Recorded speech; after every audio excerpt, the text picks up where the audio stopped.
Borb Jorgensen, licensed ice cream man, lover of sprinkles, 6'8" from shoulder to ankle, and another 2 feet of shaggy skull had one great secret: he was a Yeti. Not an abominable one, mind you. He wore a smile wide enough to serve banana splits on, and a jaunty visor that almost but not quite hid the pair of icicles perpetually dangling from his eyebrows. For 3 summers, he had cruised the streets of Hot Springs Junction in his sherbet-stripped truck, its speakers blasting a tinny rendition of Pop Goes the Weasel. The residents assumed he was some committed method actor in a Hollywood-grade costume. Borb never corrected them. Tips were bigger when people thought you were dedicated to a bit. This particular Monday, however, dawned like someone had swapped the sun for a flamethrower. The radio in Borb's apartment, a walk-in freezer he rented behind the fish market, crackled. Heat index expected to reach 117. Hydrate, stay indoors, and for the love of air conditioning, don't leave ice cream in your car. Borb's stomach did a triple axle. His pride and joy, the Popsy Cooler 3000 freezer unit, welded to the truck floor, was vintage at best, haunted at worst. It groaned even in mild weather. Today it would be asked to perform miracles.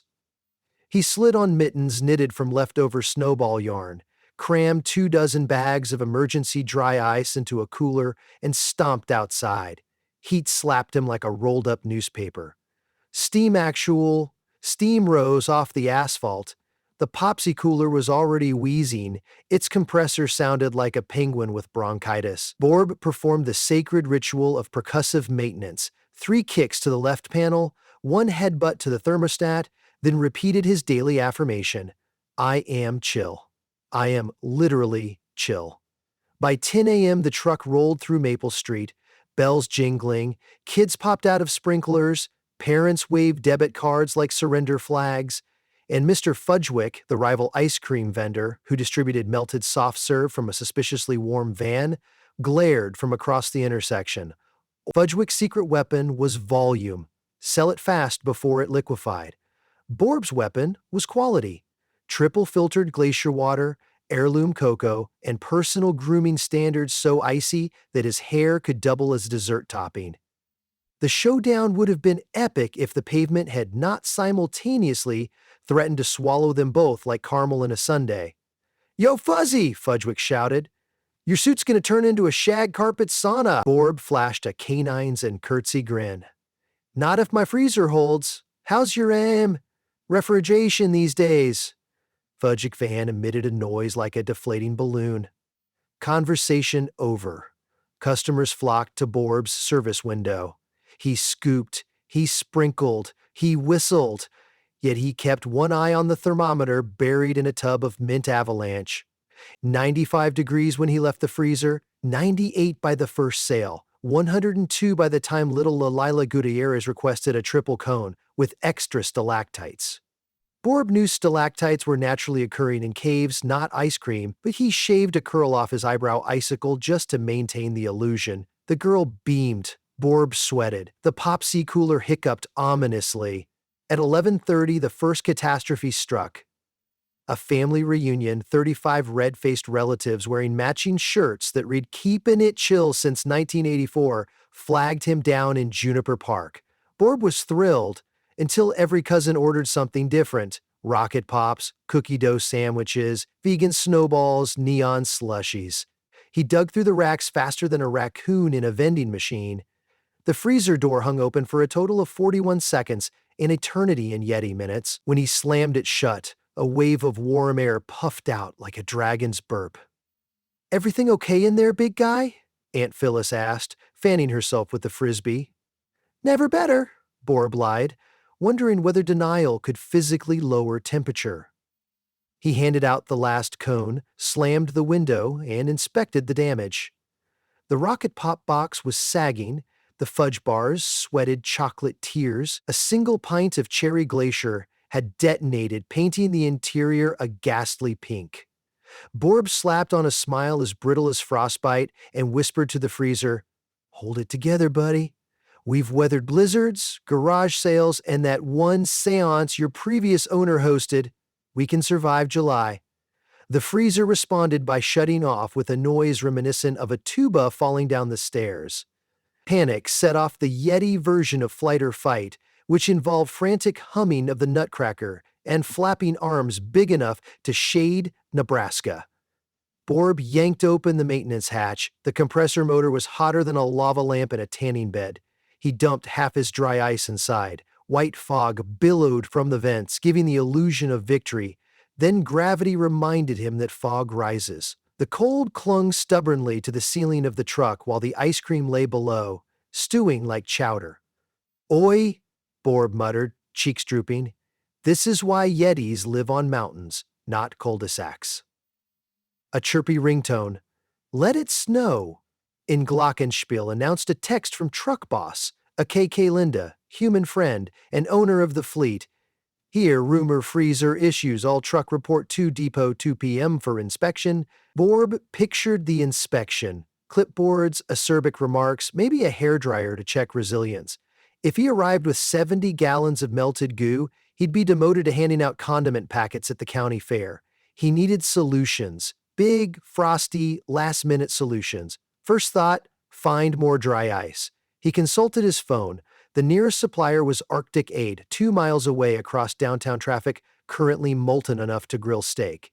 Second thought, air conditioning repair. Average wait time, 4 days. Third thought, magic. But his wizard cousin had ghosted him since the great slushy debacle of 19. Borb decided on improvisation, also known as throw everything cold inside the truck and pray. He detoured to the municipal skating rink, burst through the lobby like a blizzard in pants, and begged the teenager at the concession stand for scrap ice. The teenager, starstruck by the Living Yeti cosplay, gave him 5 industrial trash bags of rink shavings and an autograph request on a Zamboni manual. Borb packed the ice into the freezer, feeling the temperature dip from existential crisis to mild anxiety. Next, he rolled behind the seafood restaurant, confiscated 2 buckets of shrimp packing ice, with management's blessing they were fans, and stuffed them around the vulnerable fudge bars. Smelled fishy, but colder. Then he raced to Frosty's car wash, offering free twin-stick pops to anyone willing to blast his truck with the Arctic blizzard setting. Parents queued up, kids screamed. The truck endured a 15-minute ice-cold foam storm.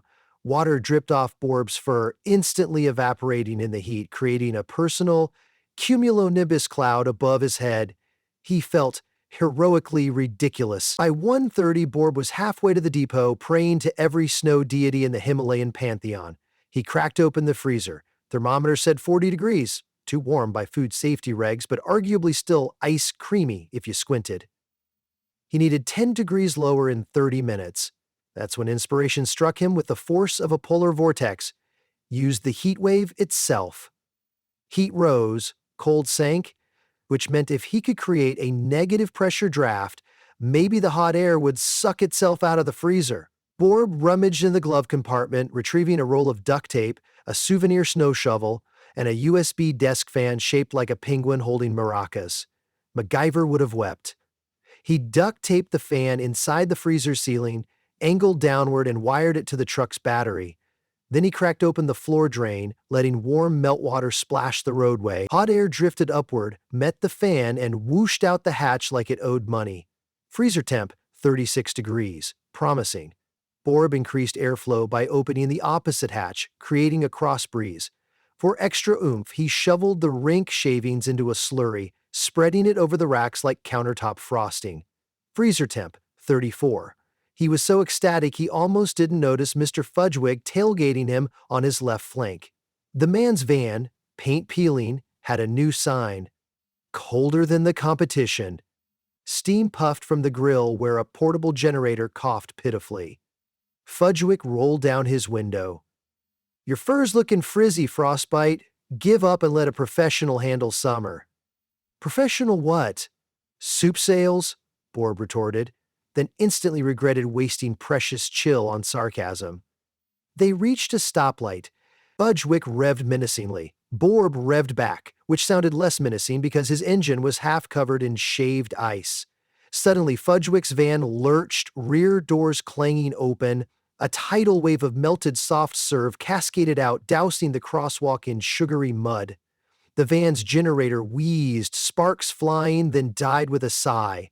The sign, colder than the competition, sagged until only the calm remained, as if the universe itself had delivered a punchline. Kids on the sidewalk pointed and laughed. Adults whipped out phones for viral footage. Fudgewick's face melted faster than his product. Borb, feeling a rare pang of mercy, tossed him a bag of dry ice and said, "On the house." Then the light turned green, and Karma herself escorted Borb ahead. 2 p.m. arrived with the subtlety of a jackhammer. Trucks queued outside Depot 4, pink, teal, and polka-dotted behemoths idling like impatient walruses. Linda clipboards in one holster, infrared thermometer in the other, strode down the line. Sweat streaked her cheeks. Her ponytail stuck out at an aggressive 90 degrees. She checked each freezer with military precision. Borb stood at rigid attention, chest puffed. Fur fluffed to disguise any suspicious dampness. Hampered by cold, Rob stood at rigid attention, chest puffed. Fur fluffed to disguise any suspicious dampness. Lindo approached. "Jorgensen," she barked. "Rumors say your cooling unit's antiquated." "The Popsy Cooler 3000 is vintage," Borb corrected politely, "like fine cheese. Aging improves character." Linda snorted. "Open her up." He lifted the lid. A puff of frosty air drifted out as if angels with minty breath had sighed in collective relief. Freezer thermometer, 29 degrees. Linda's eyebrows shot upward, nearly puncturing her hairline. She probed a cherry popsicle, rock solid. She tapped a slushy tub. It rang like a frozen gong. Satisfied, she scribbled a giant green checkmark. "Whatever you're doing, keep it up," she said. "The new trucks are failing left and right. Corporate's sending a specialist tomorrow. Until then, you're my coldest operative." Borb's chest swelled so dramatically he nearly ripped his visor. Behind him, Fudgewick's van emitted a forlorn moo, attracting Linda's glare. She marched over, opened his freezer, and yelped as tepid dairy soup dribbled onto her sandals. "Hazard!" she declared. "Fudgewick, you'll be selling bottled water until that's fixed." Borb, ever the gracious victor, offered his rival a glacier pop. Fudgewick muttered, "Keep your pity chilled," but took it anyway. Linda dismissed the fleet with strict orders, "Stay frosty," literally. Borb saluted, hopped into his truck, and prepared for afternoon rounds. He still had a city suffering heat stroke and needing hope served on a stick. By 3:30, pedestrians looked like half-melted wax figures. Borb parked near Riverside Pool, speakers belting jingle bells in defiant seasonal confusion.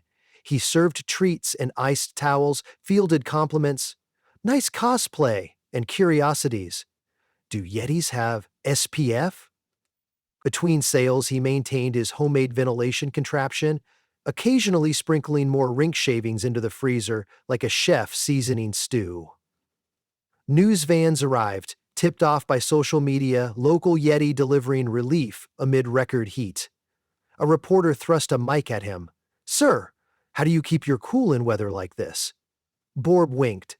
"Positive attitude, industrial-grade refrigeration, and a strict diet of optimism. Also being a cryptid acclimated to -40, but details." As the camera rolled, a small boy named Jamal tugged Borb's fur.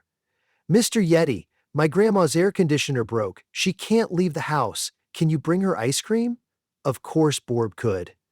He closed shop temporarily, loaded a cooler with vanilla cups, and followed Jamal 3 blocks to a little brick bungalow, where the interior felt like a toaster oven. Grandma Florence reclined on a recliner soaked with perspiration, waving a paper plate for ventilation. Borb knelt, lowering the temperature of the entire room by sheer presence. He handed her a vanilla cup crowned with a snowflake-shaped cookie. Her eyes watered. "Bless you, hairy angel." He noticed the box fan on the table stirring only hot air. Inspiration struck again. Borb fetched 2 of his emergency dry ice bags, placed slabs in a baking dish, and set the fan behind it. Instantly cool mist spilled across the room. Florence sighed, Jamal grinned, Borb beamed internally.